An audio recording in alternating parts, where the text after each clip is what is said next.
Hello friends, ഇന്നത്തെ എപ്പിസോഡിൽ മഹിയും ഗംഗയും കൂടി മാളുവിനോടൊപ്പം വീട്ടിലേക്ക് പുറപ്പെടുന്നു. അവർക്ക് ഒപ്പം ഇരുന്ന് അവർ കാണാതെ പിൻസീറ്റിൽ ഗംഗയുടെ വിവാഹം നടന്നതിന്റെ സന്തോഷത്തിൽ പങ്കെടുത്തുകൊണ്ട് ഗൗരിയും ഇരിക്കുന്നു. ഈ സമയത്ത് ഇന്ദ്രൻ മകളുടെ സന്തോഷം കണ്ട് മഹിയും ഗംഗയും വളരെയേറെ സന്തോഷിക്കുന്നത് നോക്കിയിരിക്കുന്നു. അങ്ങനെ അവർ വീട്ടിലേക്ക് പുറപ്പെട്ടു വരുന്ന സമയത്ത് നകുലിനെ വീണ്ടും നേരത്തെ ഏർപ്പാട് ചെയ്ത ആളുകൾ നകുലിന്റെ അരികിലേക്ക് എത്തി.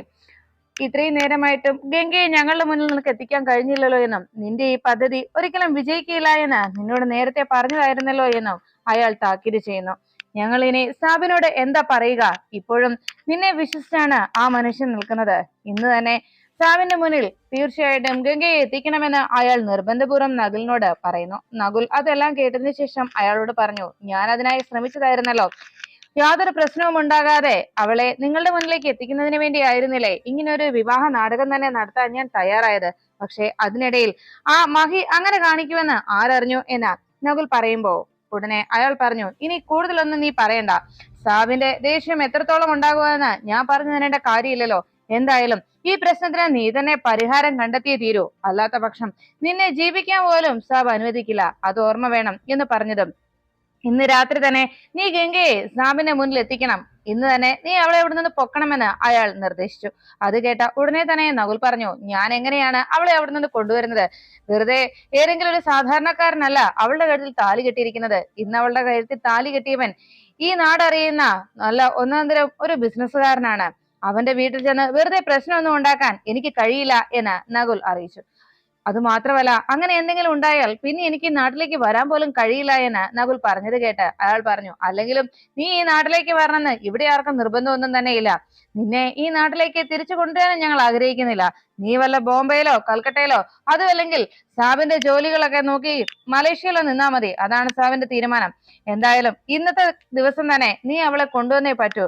ഇത് ഞങ്ങളുടെ ലാസ്റ്റ് വാണിംഗ് ആണ്. ഇനി നിന്നെ രക്ഷിക്കാൻ എനിക്ക് കഴിയില്ല. സാബിനോട് നിനക്ക് വേണ്ടി ഞാൻ ഇനി യാതൊരു എക്സ്ക്യൂസും പറയില്ല എന്ന് പറഞ്ഞ് അയാൾ നകുലിനെ താക്കീത് ചെയ്യുന്നു. നകുൽ ആകെ നിരാശയോടെ അവിടെ നിന്ന് പോകുമ്പോ ശ്രേയ വിവാഹം മുടങ്ങിയതിന്റെ സങ്കടത്തിൽ തിരികെ കൈലാസത്തിലേക്ക് എത്തുകയും അകത്തേക്ക് കലിയോടെ ഓടിക്കയറി പോകുന്നത് കണ്ട് കാറിൽ നിന്നിറങ്ങിയ ഹൈമവതി അവൾ വല്ലാത്ത വിഷമത്തിലാണല്ലോ, ഇനി എന്തെങ്കിലും കടുങ്കൈ ചെയ്യുവോ ഈശ്വര എന്ന് മനസ്സിൽ ആശങ്കപ്പെട്ടുകൊണ്ട് അകത്തേക്ക് കയറി വരുമ്പോഴാണ് സിറ്റൗട്ടിലേക്ക് സീമ ഇറങ്ങിയെത്തിയത്. സീമ വന്ന് ഹൈമവതിയോട് ചോദിച്ചു, അല്ല മേഡം, ആരതിത്തട്ടം എടുക്കണ്ടേ? ഗംഗയും മഹിസാറും ഇപ്പൊ വരില്ലേ എന്ന് ചോദിച്ചത് കണ്ട് ഹൈമവതി ദേഷ്യപ്പെട്ടു. അത് ശരി, നീ ആ അടുക്കള പെണ്ണിനെ ഈ വീട്ടിലേക്ക് ഹാരതി ഒഴിഞ്ഞ് സ്വീകരിക്കാൻ കാത്തിരിക്കുകയാണല്ലേ? എന്റെ മകളുടെ ജീവിതം തകർത്തതിൽ നിനക്കും വലിയ സന്തോഷമുണ്ടല്ലേ? ഒരു കാര്യം ഞാൻ പറഞ്ഞേക്കാം, അവനെയും അവളെയും ഈ വീടിന്റെ പടി പോലും ചവിട്ടാൻ ഞാൻ അനുവദിക്കില്ല. നാത്തൂന്റെ സ്ഥാനത്ത് ഞാനായിരുന്നെങ്കിൽ ഈ വീട്ടിൽ കയറാൻ ഞാൻ അവരെ അനുവദിക്കുമായിരുന്നില്ല. എന്തായാലും ഇനി നീ അങ്ങനെ എന്തെങ്കിലും ചെയ്യാൻ ഒരുങ്ങിയാൽ ആരതി തട്ടം എടുത്തുകൊണ്ട് നീ ഇവിടേക്ക് ഇറങ്ങി വന്നാ നിന്റെ കാലും കഴിഞ്ഞ് ഞാൻ തല്ലി ഓടിക്കും. നീ നോക്കിക്കോ, നിന്റെ ജോലി തന്നെ ഞാൻ ഇല്ലാതാക്കും, മനസ്സിലായോടി എന്ന് പറഞ്ഞ് ആ സീമയെ ഭീഷണിപ്പെടുത്തിക്കൊണ്ട് ഹൈമവതി അകത്തേക്ക് കയറി പോകുമ്പോ സീമ ആകെ ടെൻഷനിലായി. ദൈവമേ, അത് ഞാൻ തെറ്റൊന്നും തന്നെ പറഞ്ഞില്ലല്ലോ. ഇത് സാധാരണ നാട്ടുനടപ്പായിട്ടുള്ള കാര്യമല്ലേ? വിവാഹം കഴിഞ്ഞവരെ ആരതി ഒഴിഞ്ഞ് സ്വീകരിക്കുക എന്നത് എന്നോർത്ത് ഇനി ഇവിടെ എന്തൊക്കെ നടക്കും ദൈവമേ എന്ന് ആലോചിച്ചുകൊണ്ട് സീമ വിഷമത്തോടെ നിൽക്കുമ്പോ റൂമിലേക്ക് കയറിയെത്തിയ ശ്രേയ അവിടെ ഇരിക്കുന്ന ഫ്ലവർ വേസുകളൊക്കെ കലിയോടെ ആ ഷെൽഫിൽ നിന്ന് കയ്യിലെടുത്ത് ദൂരേക്ക് വലിച്ചെറിയുന്നു. അങ്ങനെ റൂമിലാകെ എല്ലാം ഇരിക്കുന്ന വസ്തുക്കൾ ഓരോന്നും അലങ്കോലമാക്കി വലിച്ചെറിയുകയും ഫയലുകളും ബുക്സും ഒക്കെ ആ റൂമിലെല്ലാം പരിസരബോധം പോലും മറന്ന് അവിടെ എല്ലായിടത്തുമായി ചിതറിയിട്ടു. അങ്ങനെ ദേഷ്യപ്പെട്ടുകൊണ്ട് കലിയോടെ പറഞ്ഞു, എന്നെ എല്ലാവരും ചതിക്കുകയായിരുന്നു. ഈ വീട്ടിലുള്ളവരെല്ലാവരും എന്നെ ചതിക്കുകയായിരുന്നു. വിവാഹ വസ്ത്രം അണിഞ്ഞ് രണ്ടാം വട്ടമാണ് താലി കഴുത്തിലണിയാനുള്ള യോഗമില്ലാതെ താലി കെട്ടുന്നതിന് അല്പനിമിഷം മുൻപ് തന്നെ ഞാൻ അവിടുന്ന് നിരാശയോടെ മടങ്ങേണ്ടി വന്നിരിക്കുന്നത്.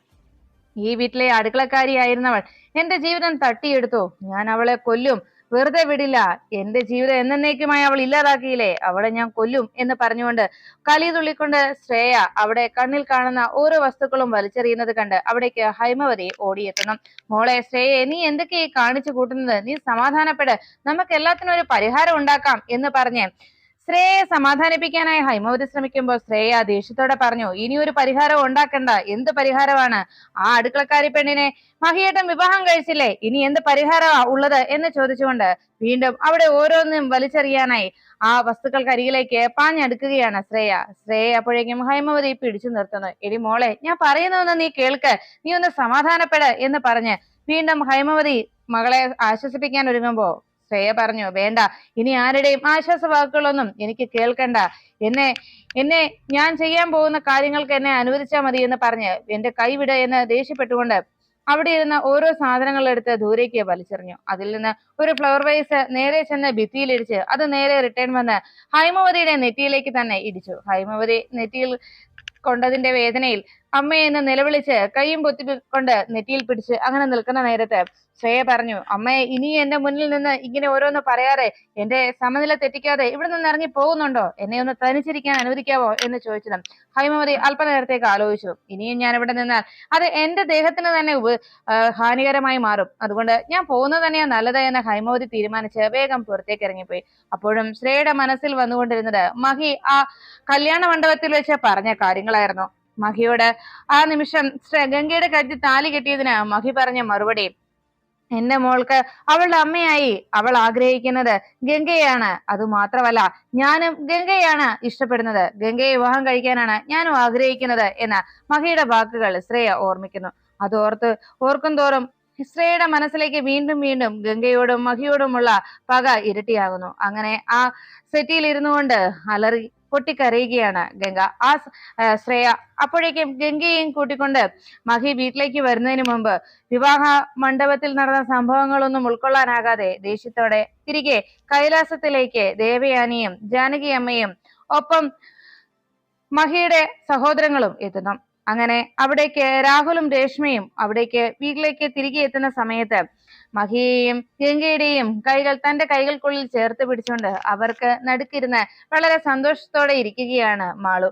അങ്ങനെ അവർ തിരിച്ച് വീട്ടിലേക്ക് വന്നുകൊണ്ടിരിക്കുമ്പോഴാണ് കൈലാസത്തിലേക്ക് വന്നു കയറിയ ജാനകിയമ്മയെ ദേവയാനി ദേഷ്യത്തോടെ ഒന്ന് രൂക്ഷമായി നോക്കി. കലിതുള്ളിക്കൊണ്ട് ദേവയാനി അങ്ങനെ ഇരിക്കുമ്പോഴേക്കും അവിടേക്ക് മഹിയുടെ അച്ഛൻ എത്തുന്നു. മഹിയുടെ അച്ഛൻ പുറത്തേക്ക് വന്നതും ഉടനെ തന്നെ മഹിയുടെ വിവാഹകാര്യം വിശ്വനാഥനോട് പറയുന്നു. ഉടനെ തന്നെ വിശ്വനാഥ് അരികിലേക്ക് എത്തി പറഞ്ഞു, എന്തായാലും മഹിയുടെ വിവാഹകാര്യം വിശ്വട്ടൻ അറിഞ്ഞു കാണുമല്ലോ അല്ലെ എന്ന ദേവയാനിയുടെ ചോദ്യം കേട്ട് വിശ്വനാഥൻ പറഞ്ഞു, അറിഞ്ഞു, ഞാൻ അറിഞ്ഞിരുന്നു. ക്ഷേത്രത്തിൽ ഞാൻ താലികെട്ടിന് ശേഷം അവിടേക്ക് വരാമല്ലോ എന്ന് കരുതി ഞാൻ ക്ഷേത്രത്തിൽ പ്രാർത്ഥനയിൽ നിൽക്കുകയായിരുന്നു. കുടുംബക്ഷേത്രത്തിൽ വഴിപാട് കഴിക്കാനായി പോയതാണ് എന്ന് പറഞ്ഞതും രേഷ്മ പറഞ്ഞു, എന്തായാലും അച്ഛന്റെ ആ പ്രാർത്ഥന ഫലം കണ്ടു. മഹിയേട്ടന്റെ വിവാഹം മുടക്കമൊന്നും കൂടാതെ നടക്കണമെന്നായിരുന്നല്ലോ അച്ഛന്റെ പ്രാർത്ഥന. അത് അതേപടി സംഭവിച്ചു. പക്ഷെ മഹിയേട്ടൻ താലി കെട്ടിയത് ശ്രേയയല്ല, മറിച്ച് ഗംഗയാണെന്ന് മാത്രമേ ഉള്ളൂ എന്ന് മഹിയുടെ വിവാഹകാര്യത്തെ കുറിച്ച് രേഷ്മ പറഞ്ഞു. അപ്പോഴേക്കും രാഹുൽ പറഞ്ഞു, ഇതൊക്കെ എല്ലാവരും ഒട്ടും പ്രതീക്ഷിക്കാതെ നടന്ന കാര്യങ്ങളായിരുന്നില്ലേ എന്ന് രാഹുൽ അറിയിച്ചതും വിശ്വംഭരൻ പറഞ്ഞു, ഞാൻ ക്ഷേത്രത്തിൽ നിന്നപ്പോ തിരുമേനിയും എന്നോട് അങ്ങനെ പറഞ്ഞിരുന്നു. പൂജാരി പറഞ്ഞ കാര്യവും ഈ വിവാഹം മുടങ്ങാതിരിക്കാനായിട്ടുള്ള ചടങ്ങുകൾ നടത്തണമെന്നാണ്. എന്ത് പരിഹാര കർമ്മം വേണമെങ്കിലും നടത്താമെന്ന് ഞാൻ അതുകൊണ്ടാണ് സമ്മതിച്ചത്. എന്റെ മകന്റെ കുടുംബ ജീവിതമല്ലേ, അവന്റെ ജീവിതത്തെ കുറിച്ച് ഒരു അച്ഛൻ എന്ന നിലയിൽ എനിക്ക് ഉത്തരവാദിത്വം ഉണ്ടല്ലോ. അതുകൊണ്ടാണ് അവന്റെ താലികെട്ട് കർമ്മം പോലും കാണാൻ നിൽക്കാതെ ഞാൻ പരിഹാര കർമ്മങ്ങൾ നടത്താനായി അവിടെ നിന്നത്. അപ്പോഴാണ് പൂജാരി പറഞ്ഞത്, മഹിയുടെ വിവാഹം മുടക്കം കൂടാതെ നടക്കണമെന്നുണ്ടെങ്കിൽ ക്ഷേത്രനടയിൽ പ്രാർത്ഥനയോടെ നിൽക്കണമെന്ന്. അങ്ങനെ അവിടെ ഞാൻ നിന്ന നേരത്താണ് ഈ സംഭവങ്ങളൊക്കെ നടന്നതെന്ന് എനിക്കറിയാം. എന്തായാലും ദൈവഹിതം അതായിരുന്നിരിക്കാം, അതുകൊണ്ടല്ലേ അങ്ങനെയെല്ലാം സംഭവിച്ചത് എന്ന് പറഞ്ഞു. അപ്പോഴേക്കും ദേവയാനി പറഞ്ഞു, എന്തായാലും മഹിയുടെ വിവാഹം ഇങ്ങനെ നടക്കുമെന്ന് ഞാൻ ഒരിക്കലും കരുതിയിരുന്നില്ല. മഹി എന്റെ വാക്ക് ധിക്കരിക്കുമെന്ന് ഞാൻ കരുതിയതല്ല എന്ന് ദേവയാനി ദേഷ്യത്തോടെ പറയുമ്പോ വിശ്വനാഥ് പറഞ്ഞു, വേറൊന്നുമല്ല, ഇന്ന് ഇങ്ങനെയൊക്കെ സംഭവിച്ചെങ്കിൽ അത് ദൈവത്തിന്റെ തീരുമാനം അതായിരുന്നു എന്ന് വേണം കരുതാൻ. അത് മാത്രമല്ല, എനിക്കും മുകുന്ദനുണ്ണിക്കും ഇങ്ങനൊരു ആഗ്രഹം ഉണ്ടായിരുന്നു. ഞങ്ങളുടെ മക്കളുടെ വിവാഹം അവർ രണ്ടുപേരും തമ്മിൽ വിവാഹിതരാകണമെന്നൊരു ആലോചനയും ഞങ്ങൾ പണ്ട് നടത്തിയതാണ്. പക്ഷെ വർഷങ്ങൾ കഴിഞ്ഞപ്പോ ഞാൻ ആ കാര്യം മറന്നുപോയി, അല്ലെങ്കിൽ അതിനെക്കുറിച്ച് ആലോചിച്ചില്ല എന്ന് വേണം കരുതാൻ എന്ന് പറഞ്ഞതും ജാനകിയമ്മ പറഞ്ഞു, പക്ഷെ അവരുടെ മനസ്സിൽ, മഹിയുടെയും ഗംഗയുടെയും മനസ്സിൽ അങ്ങനെ ഒരു ആഗ്രഹം ഉണ്ടായിരുന്നു. അത് തിരിച്ചറിയാനോ അത് മനസ്സിലാക്കാനോ നമ്മൾ വൈകിപ്പോയി വിശ്വ എന്ന ജാനകിയമ്മ പറഞ്ഞത് കേട്ട് കലിതുള്ളിക്കൊണ്ട് അവിടെ നിന്ന് വിശ്വനാഥനോടും ദേഷ്യപ്പെട്ടുകൊണ്ട് ദേവയാനി പോകാൻ തുടങ്ങുമ്പോൾ അതെല്ലാം കേട്ടു നിന്ന രാഹുൽ പറഞ്ഞു, അതെ ഇതൊക്കെ അവര് സ്വാഭാവികമായി നടത്തിയതാണെന്ന് പറയാനാവില്ലല്ലോ എന്ന് പറഞ്ഞു. ജാനകിയമ്മ പറഞ്ഞു, ഞാൻ നകുലിന് കൊടുത്ത ആ വാക്ക് എനിക്ക് പാലിക്കാൻ കഴിഞ്ഞില്ല. സത്യത്തിൽ ഗംഗ പോലും അറിഞ്ഞിട്ടുണ്ടാവില്ല മഹി ഇങ്ങനെ ചെയ്യുന്നുള്ള കാര്യം എന്ന് പറഞ്ഞതും കേട്ടുനിന്ന രാഹുൽ അറിയിച്ചു, അതൊക്കെ അവരുടെ വെറും നാടകമായിരുന്നെന്നാണ് എനിക്ക് തോന്നുന്നത്. ഇത് അവർ രണ്ടുപേരും ചേർന്നുള്ള ഒരു നാടകമായിരുന്നു. പരസ്പര ധാരണയോടെ അവർ നടത്തിയ നാടകം. അതല്ലേ ഇങ്ങനെയെല്ലാം സംഭവിച്ചത് എന്ന് ആർക്ക് പറയാൻ കഴിയാതിരിക്കും എന്ന് രാഹുൽ ചോദിച്ചതും കൂടുതലൊന്നും സംസാരിക്കാനായി അവിടെ നിൽക്കാതെ ദേവയാനി വേഗം തന്നെ മുകളിലേക്ക് കയറിപ്പോയി. ഈ സമയത്ത് അവിടെ നിന്ന് വിഷ്ണും പോയതോടെ എല്ലാവരും മറുപടിയൊന്നും പറയാതെ ആകെ നിരാശയോടെ ആ വീട്ടിൽ ഇങ്ങനെ ഒരു മംഗളകർമ്മം നടന്നതിന്റെ വിഷമത്തിൽ എല്ലാവരും നടക്കുന്നത് കണ്ട് ജാനകിയമ്മ സങ്കടത്തോടെ അവിടെ ഇരുന്നു. അപ്പോഴേക്കും സീമ അവിടേക്ക് എത്തി. പൂജാമുറിയിലിരുന്ന നിലവിളക്കും ആരതിത്തട്ടവും എടുത്തുകൊണ്ട് നേരെ ജാനകിയമ്മയ്ക്ക് മുന്നിലേക്ക് എത്തിയിട്ട് പറഞ്ഞു, മുത്തശ്ശി, ഇന്ന് ഗംഗയുടെയും മഹിയേട്ടനെയും വിമൽസാറിനെയും വിവാഹം കഴിഞ്ഞതല്ലേ, അതുകൊണ്ട് തന്നെ അവരെ ആരതി വരുന്ന സ്വീകരിക്കേണ്ട കടമയുണ്ടല്ലോ. ഇവിടെയുള്ളവരോടൊക്കെ ഞാൻ വന്നതേ ചോദിച്ചതാണ്. പക്ഷെ എന്നോട് പറഞ്ഞിരിക്കുന്നത് ആരതിത്തട്ടവും നിലവിളക്കും എടുത്തു പോകരുത് എന്നാണ്. പക്ഷെ മുത്തശ്ശി അത് ചെയ്താൽ അതിൽ യാതൊരു തെറ്റും ആരും പറയില്ല. ജാനകിയമ്മയ്ക്ക് അത് ചെയ്യാനുള്ള അവകാശവും അധികാരവും ഉണ്ടല്ലോ എന്ന് പറഞ്ഞുകൊണ്ട് നിലവിളക്കും ആരതിത്തട്ടവും മുത്തശ്ശിയുടെ മുന്നിലേക്ക് കൊണ്ടുവന്ന് വെക്കുമ്പോഴാണ് സ്റ്റേജിറങ്ങി താഴേക്ക് ഹൈമവതിയും ദേവയാനിയും എത്തിയത്. അവർ ഇരുവരും കലിയോടെ സീമയ്ക്കരികിലേക്ക് എത്തി. എന്താ സീമേ, നീ ഞങ്ങളാരും പറഞ്ഞു ഒന്നും കേൾക്കാൻ പോകുന്നില്ല എന്നാണോ നീ പറയുന്നത് എന്ന് ചോദിച്ചതും സീമ പറഞ്ഞു, അല്ല മേഡം, ഇന്ന് ഇവിടെ ഒരു വിവാഹം നടന്നതല്ലേ, അപ്പോ അതിൻ്റെതായ ചടങ്ങുകൾ നടത്തണ്ടേ എന്ന് ചോദിച്ചതും ഹൈമവതി പറഞ്ഞു, നിന്നോട് ഞാൻ പറഞ്ഞതല്ല സീമേ, ഇവിടെ ആരെയും ആരതി ഒഴിഞ്ഞ് സ്വീകരിക്കേണ്ട എന്ന്. നിനക്കെന്താ ഞങ്ങൾ പറഞ്ഞ അനുസരിക്കാൻ പാടില്ലെന്നുണ്ടോ? അതോ മഹി അവളെ വിവാഹം കഴിച്ചുകൊണ്ട് ആ അടുക്കളക്കാരി ഇവിടേക്ക് വലിഞ്ഞു കയറി വരുന്നത് കൊണ്ട് നിനക്ക് മറ്റുള്ളവരെ ആരെയും ഇനി അനുസരിക്കേണ്ട എന്നുള്ള ഭാവമായോ എന്ന ദേഷ്യത്തോടെ സീമയോട് ചോദിക്കുന്നു. അത് കേട്ട ഉടനെ തന്നെ സീമ പറഞ്ഞു, ഇല്ല മേഡം, അങ്ങനെയൊന്നുമില്ല എന്ന് പറഞ്ഞതും ഹൈമവതിയും ദേവയാനിയും പറഞ്ഞു, എന്നാലേ നീ മര്യാദയ്ക്ക് ഈ ആരതിത്തട്ടവും വിളക്കും എടുത്തുകൊണ്ടേ തിരികെ കൊണ്ട് വെക്കാൻ നോക്കിക്കോ. നിനക്ക് ഇവിടെ ജോലിയിൽ ഇനിയും തുടരണമെന്നുണ്ടെങ്കിൽ മര്യാദയ്ക്ക് ഞങ്ങൾ പറയുന്നത് അനുസരിക്കുന്നതാണ് നിനക്ക് നല്ലത് എന്ന് പറഞ്ഞ് സീമയെ താക്കീത് ചെയ്യുന്നു. അവര് അവിടെ നിന്ന് പോയി കഴിയുമ്പോഴേക്കും ദേവയാനിയോടും ഹൈമവതിയോടും ജാനകിയമ്മ പറഞ്ഞു, എന്താ എന്താ നിങ്ങൾ ഇങ്ങനെയൊക്കെ പെരുമാറുന്നത്? അപ്പോഴേക്കും ദേവയാനി പറഞ്ഞു, അതെ, നിങ്ങൾ ഞങ്ങളുടെ മുന്നിൽ കൂടുതൽ അഭിനയമൊന്നും കാഴ്ചവെക്കേണ്ട. നിങ്ങൾക്ക് എല്ലാം അറിയാമായിരുന്നു എന്ന് ഞങ്ങൾക്കറിയാം. നിങ്ങൾ മനഃപൂർവ്വം എല്ലാം മനസ്സിൽ ഒളിപ്പിച്ച് എല്ലാത്തിനും കൂട്ടു നിൽക്കുകയായിരുന്നില്ലേ? ഇനി നിങ്ങളെ ഒന്നും അറിഞ്ഞിട്ടില്ല എന്നുള്ള ഈ ഭാവം ഞങ്ങളുടെ മുന്നിൽ എടുക്കണ്ട.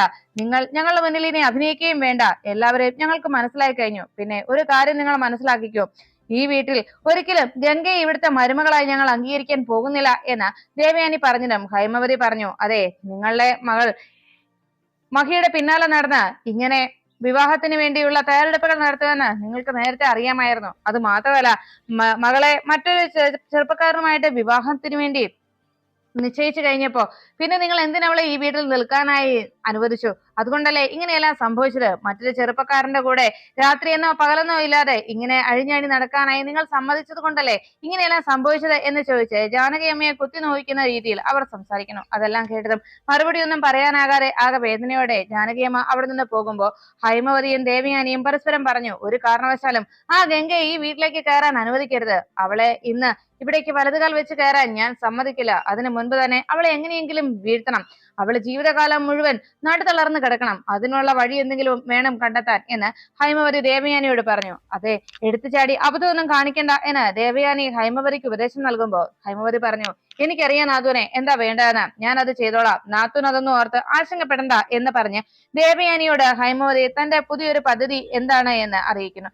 എല്ലാം കേട്ടുകൊണ്ട് അപ്പുറത്തെ മാറി ഗൗരി നിൽക്കുമ്പോ ഈ ഒരു നീക്കത്തെ താൻ എങ്ങനെയും തടയുമെന്നും ഗംഗയ്ക്ക് ഒരു പോറൽ പോലും ഏൽക്കാതെ എല്ലാ രീതിയിലും ഗംഗയെ ഈ വീടിന്റെ മരുമകളാക്കി താൻ മാറ്റുമെന്നും ഗൗരി മനസ്സിൽ ഉറപ്പിച്ചു. അപ്പോഴേക്കും മഹിയെയും ഗംഗയെയും കൂട്ടിക്കൊണ്ട് ഇന്ദ്രൻ കാറുമായി കൈലാസത്തിലേക്ക് വന്നെത്തി.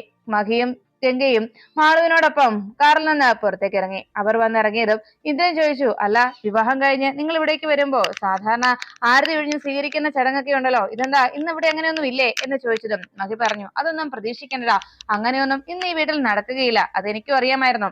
ഞാൻ കരുതിയിരുന്നത് വിവാഹം കഴിഞ്ഞ് ഇവിടേക്ക് എത്തുമ്പോ ഇവിടെ വലിയൊരു ബഹളം തന്നെ ഉണ്ടാകുമെന്നായിരുന്നു. എന്നാൽ ഭാഗ്യത്തിന് അതൊന്നും ഉണ്ടായില്ലല്ലോ. വാക്ക് തർക്കങ്ങളും ഒന്നും ഇവിടെ ഉണ്ടായില്ലല്ലോ. അത് തന്നെ വലിയ കാര്യം.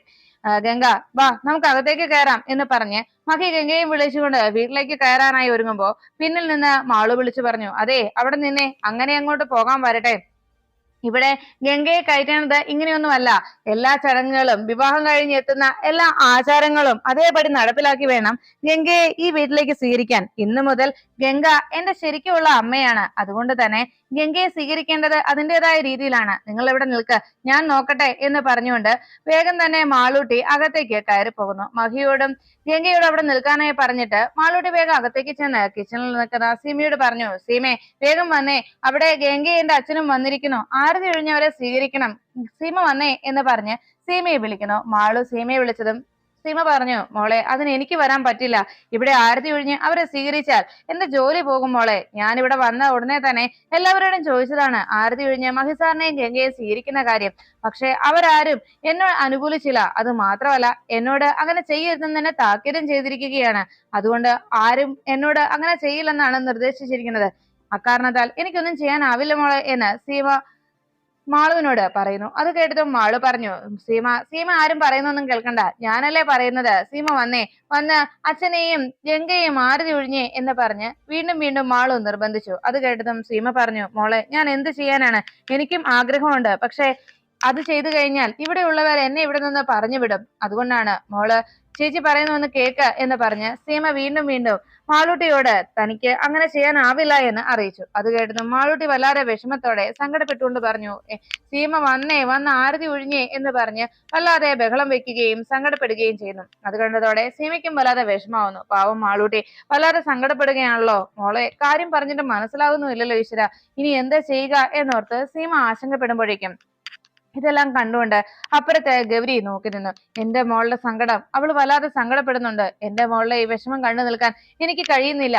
എന്തായാലും എന്റെ കുഞ്ഞിന്റെ ഈ സങ്കടം മാറ്റിയേ തീരൂ എന്ന് ഗൗരിയും തീരുമാനിച്ചു. അല്പനേരത്തേക്ക് ഗൗരി ആലോചിച്ചു, ഞാൻ എന്താ ചെയ്യുക, അതിനെന്താ ഒരു പോംവഴി എന്ന് ഗൗരി അങ്ങനെ ആലോചിച്ച് നിൽക്കുമ്പോഴേക്കും പെട്ടെന്ന് ഒരു ബുദ്ധി ഗൗരിക്ക് തോന്നുന്നു. ഗൗരി ഉടനെ തന്നെ അത് തന്നെയാണ് ഏക പോംവഴി, അത് തന്നെ ചെയ്യാം എന്ന് ആലോചിച്ചുകൊണ്ട് അല്പം മാറി നിന്ന് ഗൗരി സീമയെ വിളിക്കുന്നു. സീമയെ എന്നുള്ള വിളി കേട്ടതും സീമ ആകെ ഞെട്ടലോടെ നോക്കി. അയ്യോ, ദേവയാനി മേഡം ആണല്ലോ വിളിക്കുന്നത്. ഗൗരി ദേവയാനിയുടെ ശബ്ദത്തിൽ ഉടനെ വിളിച്ചു പറഞ്ഞു. അതെയല്ലോ എന്ന് ഗൗരിയും വിളിക്കുന്നത് കേട്ട് മാളൂട്ടിയും സമ്മതിച്ചു. അപ്പോഴേക്കും സീമ നോക്കി ഉടനെ തന്നെ അവിടെ നിന്ന് വിളിച്ചു പറഞ്ഞു, സീമേ നീ കണ്ടില്ലേ മഹിയും ഗംഗയും അവിടെ വന്ന് നിൽക്കുന്നത്, വേഗം ആരതി ഒഴിഞ്ഞ് അവരെ സ്വീകരിക്കും സീമേ എന്ന ദേവയാനിയുടെ ശബ്ദത്തിൽ ഗൗരി വിളിച്ചു പറഞ്ഞു. അത് കേട്ടതും ഉടനെ തന്നെ സീമ പറഞ്ഞു, ആഹാ ദേവയാനി മേഡം ആണല്ലോ, മേഡം സമ്മതിച്ചു ആരതി ഒഴിയാൻ, വാ മോളെ നമുക്ക് പോയി ആരതി തട്ട എടുത്തോണ്ട് വരാം എന്ന് പറഞ്ഞ് സീമ മാളൂട്ടിയും വിളിച്ചുകൊണ്ട് ആരതിയും നിലവിളക്കും എടുക്കുവാനായി അകത്തേക്ക് പോകുന്നു. അപ്പോഴേക്കും ശ്രേയയും ഹൈമവതിയും വാതുക്കലേക്ക് എത്തിക്കഴിഞ്ഞു. ഹൈമവതിയുടെയും ശ്രേയയുടെയും വരവ് കണ്ടതോടെ മഹിയും ഗംഗയും ഒന്നും മിണ്ടാനാകാതെ അങ്ങനെ നിന്നു. ഉടനെ തന്നെ ശ്രേയ മുന്നിലേക്ക് എത്തി ഗംഗയോട് പറഞ്ഞു, അതെ മതിയടി, നിർത്ത് നിന്റെ ഇത്തരത്തിലുള്ള അഭിനയം. പാവം പൂച്ചക്കുട്ടിയെ പോലെ നീ ഇവിടെ കിടന്ന് അഭിനയിച്ച് തകർക്കുകയായിരുന്നില്ലേ? നിന്റെ മനസ്സിലിരിപ്പ് ഇതായിരുന്നുവെങ്കിൽ നീ എന്തിനാടി ഇത്രയൊക്കെ എന്റെ മുന്നിൽ അഭിനയിച്ച് തകർത്തത്?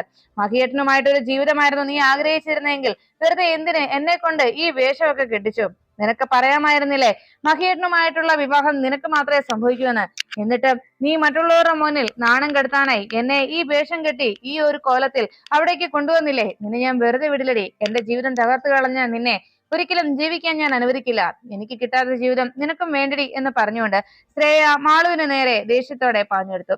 മാളു ശ്രേയയുടെ വാക്കുകൾ കേട്ട് ആകെ വിഷമത്തോടെ ഗംഗ നിന്ന് പൊട്ടിക്കരയുന്നത് കണ്ട് മഹി ഗംഗയുടെ കണ്ണുനീര് കണ്ടതും ശ്രേയ ഈ രീതിയിലെല്ലാം പറയുന്നതിന് ഏത് രീതിയിലെയും സ്നേഹയെ തടയണമെന്ന് മനസ്സിലാക്കി മാളുവിന്റെയും ഗംഗയുടെയും മനസ്സ് വേദനിപ്പിക്കുന്ന രീതിയിൽ പെരുമാറുന്ന ശ്രേയയുടെ നേരേക്ക് മഹി പാഞ്ഞെടുക്കുന്നു.